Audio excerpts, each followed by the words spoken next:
you're all morons. And yeah, I think she's kick-ass, and she's very, very cool. So yeah, they could have just made her total. I mean, they tried a little bit to make her just total like shark scientist babe, but I think they still managed to make her very like strong and powerful at the same time. So it kind of balances it out.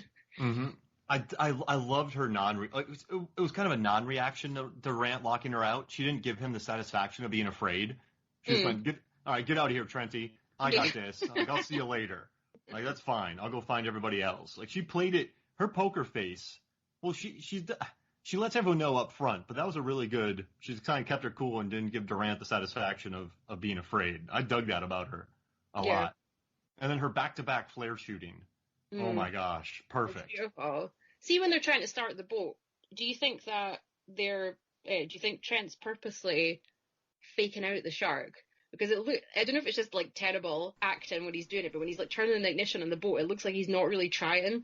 And I feel like it's like you were saying, like the back-to-back flare shoot just looks so like staged and practiced. I feel like they were like, oh no, we can't start the boat, what's gonna happen? And then they're like, bang. So it feels like they were trying, because the boat starts instantly once Aaron gets on board. There's no problem with I feel like they were like tempting the shark to jump at them, and then they were like, they got to do their cool like back to back Mr. Mrs. Smith shot, but they never address it. But it felt that's what it felt like to me.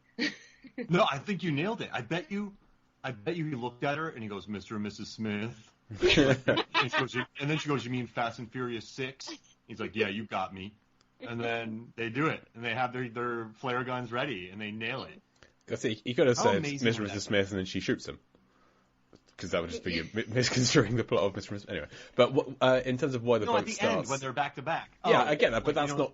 Yeah. If you just say Mr. and Mrs. Smith, the main plot of that is they're both spies trying to kill each other. So... Wait, so she would take it as kill me? Like... Maybe. That would be they were playing spies. Attack me, I'm going to attack you. Try and hide on this little boat. Why'd you kill Trent Slater? He said Mr. and Mrs. Smith. Oh, okay. We all know what that means. Yeah, I thought you meant the Hitchcock film from the 40s. Yeah. You don't just tell people that. Like, you don't... That's... We get it. Get out of here. You're cool. To work out the code. But I like the theory, Kim, but unfortunately, whilst Misty is looking for Aaron, Trent is freeing something from the back of the motor. So I think that's why it starts afterwards. Well, that's what it looks like to me, at least. But, yeah. You know, I did see him do that, and I thought he was connected to when he produces the little magical box later. But you're right, I did see him messing around at the back of the boat. That would make more sense. But I like the... Your theory is the best. I believe that. Yeah, yours is more fun. I am blocking. I'm going to change everything in my mind and ignore certain elements just to have the two of them look at each other and go, Mr. and Mrs. Smith. Yeah. Right on. It's the principle of this podcast is we take the most fun answer, not the sensible one I come up with. Do you think they said Boondock Saints or no? Wait, so we got to be upside down with a rope? I love it, but that takes time. Like the shark jumps and then they're back to back. Like not two arms aiming. Just it's very Pulp Fiction. It is, yeah. I imagine obviously I have no experience of shooting a flare gun, and my only experience is usually seeing people very badly shooting them in horror films and stuff. But I'm impressed that both of them hit that shark right in the mouth as well. Not even. Yeah. They've both got amazing flare gun aim, whereas I would think, like, obviously flare guns aren't designed to be used as a weapon, so you would imagine actually aiming at something, a moving target would be quite difficult, and the fact that they're both, like, you feel like Trent might have some sort of, like, gun experience. I'm not sure why Misty would, so it's very impressive. It's just, they've become such good friends in the past, like, 12 hours, and not only... And they just synced up on their shooting, but they're like, this pose is going to look really cool together.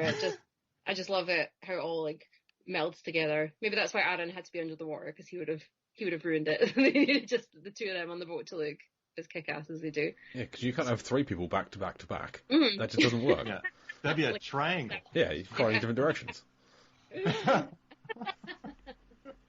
I love it, because that's what I like about this movie. There's just so many little bits that I love, like with Durant sucking that stuff out of the vial, or the joy swim, or them back-to-back shooting that thing, or Aaron's shoes getting chewed up twice. It just makes me happy. This movie has personality to it, which has made me like it a lot more. We only have one more episode after this talking about it, and I'm going to miss this movie. It's going to be... I guess I'll have to come. I don't know if I'm gonna watch it again though, but it's been fun talking about. Oh my gosh. We still have one chapter, Mark. We still have chapter 10. One chapter after this it's one. a fun fill. It's so much happens in next week's chapter. My word. It's such a long episode next week. Oh, what did you think about the Swimming in the Deep Blue Sea song? Yeah, I was, I mean, nothing's going to beat the original song from the first Deep Blue Sea, so Correct, I feel like there was a very high standard to meet that, and I feel like they just didn't try at all. They were like, how can we get Deep Blue Sea into this? And it's very, I totally blocked that song in my head from the first time I watched it, so when I watched it tonight, I was like, was that in it the first time I watched it? I have no recollection of, I think again, because I had the subtitles on, the lyrics were coming up, and I was like, wow, okay. It's very, it's definitely not as memorable as the one from the first film, and I think it feels a bit of a mistake using it in the opening credits rather than the end credits. You want like a cool shark themed song to go out on rather than starting the story. It felt a bit weird, but yeah, it doesn't. Does Deep Blue Sea 3 have a nope. self-written song? It's disappointing, but it doesn't. Just goes downhill.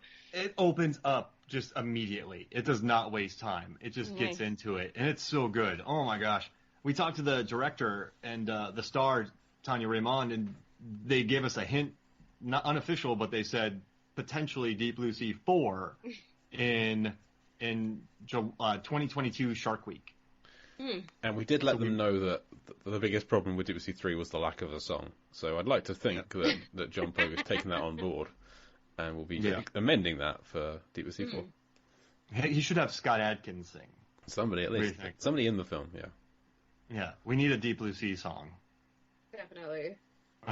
But no one drowns in this movie, do they? No. Isn't it drowning in the Deep Blue Sea? Or swimming in the Deep Blue Sea? Drowning. Yeah. I don't know. I haven't got the notebook that had the lyrics in it. I don't know where they are. And they're not available online anywhere because I had to transcribe them. So, genuinely, don't know. There's not a lot of actual, like, underwater peril in this one. Like, it's most of it's like they're always kind of comfortably above the water. I think in the first one there's the scene where they have to swim they're always having to kind of swim underwater to get to places, and the water, I mean, I know the water in this one is rising because it obviously follows them up the stairs when they're kind of leaving, but it feels like it's kind of raising at a manageable pace, and it's really just the sharks that are the threat. And then 2, the fact that they just have a giant ladder that goes from the bottom of the facility to the top's quite handy. Like in the first one, they have to like go into certain bits and flood certain bits and get themselves up, and it's like a mad like puzzle. Where in this one, they're just like, oh, we'll just take the giant ladder. Yeah, it's fine. So yeah, there never feels that kind of. It doesn't feel like there's that kind of additional threat of the water and drowning and the kind of claustrophobia in this. It's just literally the sharks, because they're now small enough that they can follow them anywhere. Yeah, it's not quite the same kind of fear of just the horribleness of the ocean in general. That's probably smart, right? Give the viewer something different with a roaming baby gang that's just rolling around tub thumping by Chumbawamba. Like that's the song that they're rolling with, isn't it? I'm trying to think what song would be best for the Baby Shark gang. They're just cruising all over this Ilios, and it makes me so happy.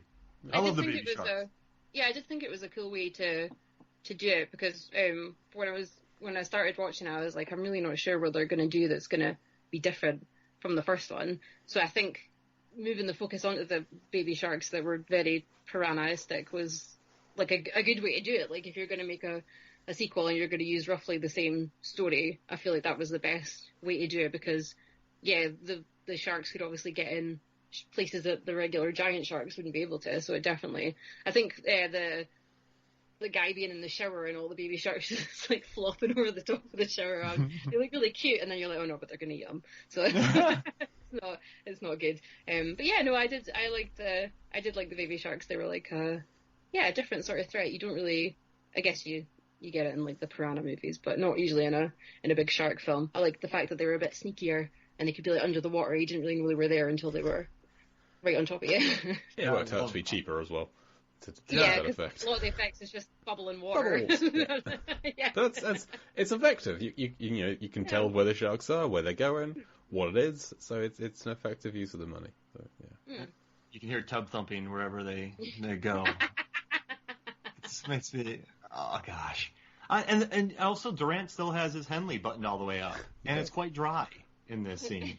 Well, he's been out for a while, and there are fires on the surface. So maybe he's when Trent comes over to help Aaron and half of Daniel out, maybe Durant just goes and squats by a fire for a couple of minutes. Yeah, Henleys do dry quickly. So. Also, it's cool though. Misty makes that swim, and just I like that no sharks go after her. I don't know. It's kind of cool. Like that's a gutsy move to swim out. But I guess they never do like Chekhov's shark swimming, because in the opening clip that she's showing the students, she grabs onto a shark. That might have been cool to see her Carter Blake it in the first one, but I guess that's expensive. Yeah. Yeah, they don't really use her. They use her shark expertise when she's like not near the sharks, but yeah, she never gets to like have some sort of like exclusive shark expert knowledge that she uses like head on with the shark underwater, like punching it in the nose or grabbing on its fin and flipping it. Like she doesn't really get that kind of moment, which is maybe a bit sad. It might have been cool to see her have more action with the adult sharks, because she kind of has a wee like showdown with the baby sharks under the water, but never anything as spectacular as the guy from the first one, like bouncing off the fin and then immediately getting harpooned to the shark. But yeah, it might have been quite cool. But it was nice to have a sort of a stress-free swimming moment where she's just got to come to the surface and then get chased. The sharks didn't seem too bothered about chasing the people. It was really just the babies. Apart from Bella being out for revenge, the other sharks weren't too bothered. It was just the babies that were swimming about looking for food. So yeah, she just got to soar up to the water and be totally fine. So I think it's maybe because like you knew if she came face to face with a shark, she'd probably have the knowledge to win. So maybe they were like, we won't even bother. Because you just know that she's gonna win, so we'll just leave it and we'll just have other people getting munched instead. Bella was listening to her just yell at Durant, justifiably yell at him, and she told everybody else, like, listen, she's cool. Like, let her. What if this happens, right? Okay, so they're trying to swim to the boat, and Durant doesn't want Trent to get to the boat, so they're fighting in the water, and Durant gets the upper hand on Trent or Aaron, and he's drowning him. Then all of a sudden, Bella comes out with Dr. Misty Calhoun on her back. And they just bite Durant, and they fly up in the air, and she's riding Bella. And then they go back into the water. What do you think? Oh, then you don't get the flare shot. True. Unless after killing Durant, Bella then turns on Misty. I was going to say Misty betrays her and sides with the humans and uses the flare. I think that would have been cool, though. I would have liked like the two women teaming up against the terrible shark, like eccentric billionaire, and just taking him down. I think that would have been really cool. But and then in the air, Durant turns his head to see Misty riding Bella, and he's like, "Not you!" And then, chomp, dead. Yeah, I would have liked that. I'm down with that. He's so annoyed by her, and I love it. It makes me happy. I love their relationship in this movie, the two of them.